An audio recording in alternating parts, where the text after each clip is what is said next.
স্বাগত খেলা ভিউজে আপনাদের সঙ্গে আছি আমি বিধান বাঁধন। আজ জানাবো দেশ বিদেশের আলোচিত খেলার আপডেট। ক্রিকেটারদের চাপে বিসিবির নিষেধাজ্ঞা উল্টে মাঠে ফিরলেন হৃদয়। মুশফিকের ফর্ম নিয়ে সমালোচনা, জাকির মমিনুলের সমর্থনে ঢাল। পিএসএলে নাহিদের অভিষেক, বিদেশি লিগে জয়ের স্বপ্ন। 238 কোটি টাকা স্থানান্তরের ব্যাখ্যা দিল বিসিবি, অভিযোগ প্রত্যাখ্যান। বিসিবির টাকা স্থানান্তর নিয়ে ক্রীড়া উপদেষ্টার বক্তব্য, অনিয়ম হলে তদন্ত হবে। দর্শনীয় অপরাজিত মোহামেডান, আহ্বানির সাথে গোলশূন্য ড্র। এবং ফ্রি হিট মিসে কাব্যমারানের রাগ, তবু হায়দ্রাবাদের জয়। এসব আপডেটের বিস্তারিত জানতে খেলা ভিউজের সঙ্গেই থাকুন। বাংলাদেশ ক্রিকেট বোর্ডের নিষেধাজ্ঞাকে উপেক্ষা করেই মাঠে নামলেন মোহামেডানের তারকা ব্যাটসম্যান তাওহিদ হৃদয়। ক্রিকেটারদের চাপের মুখে বিসিবির সিদ্ধান্ত বদলের মধ্যেই আজ ঢাকা প্রিমিয়ার লিগে গাজী গ্রুপের বিপক্ষে খেলেন তিনি। তবে ভালো করতে পারেননি হৃদয়। ডিপিএলের মাঠে ফিরে আসা হৃদয় পারফর্ম করতে ব্যর্থ হলেন। গাজী গ্রুপ ক্রিকেটার্সের বিপক্ষে মাত্র 37 রান করে ক্যাচ আউট হন তিনি। তবে শেষ ওভারে জয় তুলে নেয় মোহামেডান। গত ম্যাচে আম্পায়ারদের সঙ্গে অসদাচরণের কারণে হৃদয়কে 2 ম্যাচ নিষিদ্ধ করে বিসিবি, কিন্তু মোহামেডানের আপিল এবং ক্রিকেটারদের চাপে নিষেধাজ্ঞা শিথিল করা হয়। প্রথমে 1 ম্যাচ নিষেধাজ্ঞা কমিয়ে আনা হলেও পরে আম্পায়ারদের প্রতিবাদে তা ফিরে আসে, কিন্তু তামিম ইকবাল সহ ক্রিকেটারদের সরব প্রতিবাদের মুখে বিসিবি নিষেধাজ্ঞা 1 বছর পিছিয়ে দেয়। ফলে বাকি 2 ম্যাচেই খেলার সুযোগ পাচ্ছেন হৃদয়। ক্রিকেটারদের ঐক্যবদ্ধ চাপে বিসিবির সিদ্ধান্ত বদলের এই ঘটনা প্রশ্ন তুলেছে ক্রিকেট প্রশাসনের স্বচ্ছতা নিয়ে। এখন দেখার বিষয়, ভবিষ্যতে এমন ঘটনার পুনরাবৃত্তি হবে কিনা। বাংলাদেশ ক্রিকেট দলের অভিজ্ঞ ব্যাটসম্যান মুশফিকুর রহিমের ফর্ম নিয়ে চলছে তীব্র সমালোচনা।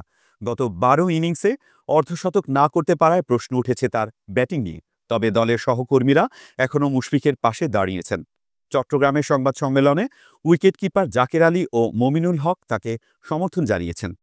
জিম্বাবুয়ের বিপক্ষে দ্বিতীয় টেস্টের আগে মুশফিকের ফর্মহীনতা নিয়ে প্রশ্নের জবাবে জাকের আলী বলেন, দলে তো উনি একা খেলছেন না, রান সবারই করতে হবে, হয়তো উনি করছেন না, এটা যে কারো সঙ্গেই হতে পারে।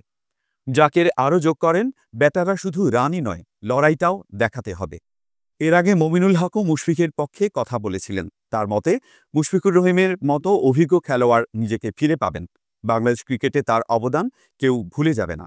গত টেস্টে বাংলাদেশের ব্যাটিং বিপর্যয়ের পর জিম্বাবুয়ের কাছে হেরে যায় দল। এবার চট্টগ্রামের মাঠে 28 এপ্রিল দ্বিতীয় টেস্টে ফিরে দাঁড়ানোর চেষ্টা করবে টাইগাররা।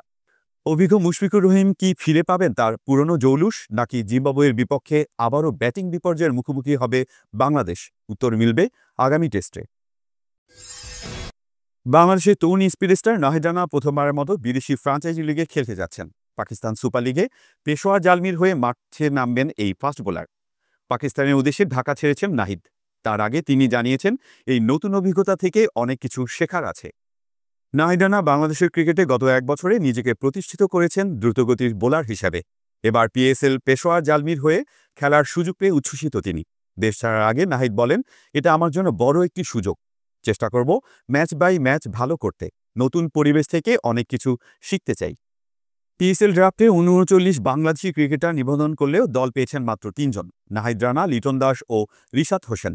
তবে চোটের কারণে লিটন দাস টুর্নামেন্ট থেকে সরে গেছেন। অন্যদিকে রিশাদ হোসেন ইতিমধ্যেই লাহোর কালান্দার্সের হয়ে নিজের স্পিনের জাদু দেখাচ্ছেন। পেশোয়ার জালমি নাহিদকে তাদের গোল্ড ক্যাটাগরিতে নির্বাচিত করেছে। বাবর আজমের নেতৃত্বাধীন এই দলটি বর্তমানে পিএসএল পয়েন্ট টেবিলে 4র্থ স্থানে। আগামীকাল কোয়েটা গ্ল্যাডিয়েটর্সের বিপক্ষে ম্যাচে নাহিদের অভিষেক হতে পারে। নাহিদ রানার মতো বাংলাদেশের তরুণ ক্রিকেটারদের আন্তর্জাতিক লিগে খেলার সুযোগ পাওয়া বাংলাদেশ ক্রিকেটের জন্য গর্বের বিষয়। পিএসএলে নাহিদ কতটা সফল হবেন তা এখন দেখার অপেক্ষা। বাংলাদেশ ক্রিকেট বোর্ড বিসিবি সভাপতি ফারুক আহমেদের ব্যাংক থেকে 238 কোটি টাকা স্থানান্তরের ঘটনায় উত্তপ্ত হচ্ছে ক্রিকেট অঙ্গন। গণমাধ্যমে অভিযোগ উঠেছে, বোর্ড পরিচালকদের সঙ্গে আলোচনা ছাড়াই এ টাকা সরানো হয়েছে। তবে বিসিবি এখন এসব অভিযোগ উড়িয়ে দিয়ে আনুষ্ঠানিক ব্যাখ্যা দিয়েছে। শনিবার এক বিবৃতিতে বিসিবি জানায়, টাকা স্থানান্তরের সিদ্ধান্ত সম্পূর্ণ আইনসম্মত এবং আর্থিক নিরাপত্তার স্বার্থে নেওয়া হয়েছে। বিসিবির দাবি, দেশে অর্থনৈতিক সংকট ও ব্যাংকিং খাতের ঝুঁকি বিবেচনায় নিয়ে গ্রিন ও ইয়েলো জোনের নির্ভরযোগ্য ব্যাংকে এই টাকা পুনর্বিনিয়োগ করা হয়েছে।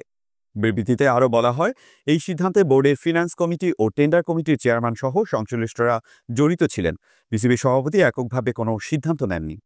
গণমাধ্যমে প্রকাশিত খবরে অভিযোগ উঠেছিল ফারুক আহমেদ ব্যক্তিগত সিদ্ধান্তে ১২০ কোটি টাকা সরিয়েছেন। তবে বিসিবি এটিকে ভুল তথ্য ও ষড়যন্ত্র বলে আখ্যা দিয়েছে। বিসিবির এই ব্যাখ্যায় কি প্রশ্নের অবসান হবে, নাকি ক্রিকেট প্রশাসনের স্বচ্ছতা নিয়ে আরও বিতর্ক তৈরি হবে? উত্তর হয়তো সামনের দিনই মিলবে। বাংলাদেশ ক্রিকেট বোর্ড বিসিবির ২৩৮ কোটি টাকা ১৪টি ব্যাংকে স্থানান্তরের ঘটনায় এবার সরকারের তরফ থেকে প্রতিক্রিয়া এলো। যুব ও ক্রীড়া উপদেষ্টা আসিফ মাহমুদ বলেছেন, বিষয়টি তদন্ত করে দেখা হবে। তবে তিনি এও জানিয়েছেন, বিসিবি তাদের টাকা নিরাপদ ও লাভজনক ব্যাংকে স্থানান্তর করেছে বলে দাবি করছে। গত কয়েকদিন ধরে বিসিবির আর্থিক লেনদেন নিয়ে গণমাধ্যমে সমালোচনা হচ্ছিল। অভিযোগ উঠেছিল, বিসিবির সভাপতি ফারুক আহমেদ পরিচালকদের সঙ্গে আলোচনা না করেই এই টাকা স্থানান্তর করেছেন। তবে শনিবার এক বিবৃতিতে বিসিবি এসব অভিযোগ প্রত্যাখ্যান করে। বিসিবির দাবি, দেশের অর্থনৈতিক সংকট ও ব্যাংকিং খাতের ঝুঁকি বিবেচনায় নিয়ে গ্রিন ও ইউরোজোনের নির্ভরযোগ্য ব্যাংকে টাকা স্থানান্তর করা হয়েছে। এ বিষয়ে ক্রীড়া উপদেষ্টা আসিফ মাহমুদ বলেন, বিসিবির সাথে আমার কথা হয়েছে। তারা বলছে, ঝুঁকিপূর্ণ ব্যাংক থেকে টাকা সরিয়ে ভালো সুদে বিনিয়োগ করা হয়েছে। যদি কোনো অনিয়ম পাওয়া যায় তা তদন্ত করা হবে। বিসিবির সভাপতি ফারুক আহমেদ জানিয়েছেন, এই সিদ্ধান্তে ফিনান্স কমিটি ও টেন্ডার কমিটির চেয়ারম্যান সহ সংশ্লিষ্ট সবাই জড়িত ছিলেন। বিসিবির দাবি, ২৫০ কোটি টাকা উত্তোলন করে ২৩৮ কোটি টাকা নিরাপদ ব্যাংকে পুনর্বিনিয়োগ। গত ৬ মাসে ব্যাংকগুলো থেকে ১২ কোটি টাকার স্পন্সরশিপ অর্জন। অবকাঠামো উন্নয়নে আরও ২০ কোটি টাকা বিনিয়োগের আশ্বাস। বিসিবির টাকা স্থানান্তর নিয়ে বিতর্কের এখনও শেষ হয়নি। ক্রীড়া উপদেষ্টার এই বক্তব্যে কি প্রশ্নের অবসান হবে, নাকি আরও তদন্তের দাবি বাড়বে? ক্রিকেট অঙ্গনে এই বিতর্কের পরিণতি কি হবে, সেটাই এখন দেখার অপেক্ষা।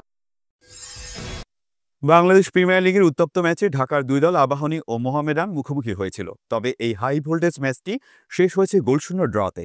মোহামেডান ১০ জন খেলোয়াড় নিয়েও লিগ শিরোপার দৌড়ে আরও এক ধাপ এগিয়েছে। কুমিল্লার শহীদ ধীরেন্দ্রনাথ দত্ত স্টেডিয়ামে শনিবার অনুষ্ঠিত ম্যাচটি ছিল রোমাঞ্চকর। প্রথমার্ধে ৪২ মিনিটে মোহামেডানের মাহবুব আলম লাল কার্ড পেয়ে দলটি ১০ জনে নামতে বাধ্য হয়। তবে আবাহনী এই সুযোগ কাজে লাগাতে পারেনি। ম্যাচের শুরুতেই আবাহনী চাপ তৈরি করে। ৮ম মিনিটে রাফায়েল আগাস্তার ক্রসে সুমন রেজার হেডপোস্টে লেগে বেরিয়ে যায়। ৩৯ মিনিটে আরিফ হাসান সুযোগ পেলেও বলের নিয়ন্ত্রণ হারান। মাহবুব আলমের লাল কার্ডের পর মাঠ উত্তপ্ত হয়ে ওঠে। সমর্থকরা বোতল ও ফ্লেয়ার ছুড়তে শুরু করে। খেলা বন্ধ হয়ে যায় প্রায় ১০ মিনিট। পুলিশ ও নিরাপত্তা কর্মীদের চেষ্টায় পরিস্থিতি শান্ত হয়। দ্বিতীয়ার্ধে আবাহনী আক্রমণ চালালেও ১০ জনের মোহামেডান দৃঢ় প্রতিরোধ গড়ে তোলে। শেষ পর্যন্ত গোলশূন্য ড্রয়ে মোহামেডান ৩১ পয়েন্ট নিয়ে শীর্ষে থাকল। আবাহনী ২৭ পয়েন্ট নিয়ে দ্বিতীয় স্থানে রয়েছে। মোহামেডান লিগ শিরোপার দৌড়ে কতটা এগোতে পারবে, নাকি আবাহনী ফের শিরোপার লড়াইয়ে ফিরে আসবে? উত্তর মিলবে সামনের ম্যাচগুলোতে। আইপিএলের উত্তেজনাপূর্ণ ম্যাচে হায়দ্রাবাদ সানরাইজার্সের মালিকানা কাব্যমারানের রাগের ছবি ভাইরাল হয়েছে। শ্রীলঙ্কার ব্যাটার কামিন্দু মেন্ডিস একটি ফ্রি হিট মিস করায় ক্ষোভ প্রকাশ করেন তিনি। তবে শেষ পর্যন্ত হায়দ্রাবাদ জয় পেয়েছে চেন্নাই সুপার কিংসের বিপক্ষে। চেন্নাইয়ের বিপক্ষে ম্যাচের ১৬তম ওভারে ঘটনাটি ঘটে। নূর আহমেদের নো বলে কামিন্দু মেন্ডিস ফ্রি হিট পেলেও ব্যাটে বল সঠিকভাবে লাগাতে ব্যর্থ হন। এই সুযোগ কাজে লাগাতে না পারায় হতাশা প্রকাশ করেন কাব্যমারান। সোশ্যাল মিডিয়ায় ছড়িয়ে পড়েছে তার এই প্রতিক্রিয়ার ভিডিও। তবে কামিন্দু মেন্ডিস পরে তার ভুল পুষিয়ে দেন। ২২ বলে অপরাজিত ৩২ রানের ইনিংস খেলে হায়দ্রাবাদকে ৮ বল বাকি থাকে জয় এনে দেন তিনি। চেন্নাইয়ের ১৫৫ রানের লক্ষ্য পেরিয়ে ৫ উইকেট হারিয়ে জয় পায় সানরাইজার্স। এই জয়ে হায়দ্রাবাদের প্লে অফের আশা এখনও অক্ষুণ্ণ রয়েছে। অন্যদিকে ৯ ম্যাচের মধ্যে ৭টিতে হেরে চেন্নাই সুপার কিংস প্রায় বিদায়ের পথে। কাব্যমারানের রাগ সত্ত্বেও হায়দ্রাবাদের জয় কি তাদের টুর্নামেন্ট টিকে থাকার পথ সুগম করবে, নাকি চেন্নাইয়ের মতোই বিদায় নেবে তারা? উত্তর জানা যাবে সামনের ম্যাচগুলোতে। এই ছিল এখনকার মতো। খেলার আরও আপডেট জানতে চোখ রাখুন অফিস স্পোর্টসের ফেসবুক পেজে এবং সাবস্ক্রাইব করুন অফিস স্পোর্টসের ইউটিউব চ্যানেলে। অফিস স্পোর্টসের সাথেই থাকুন।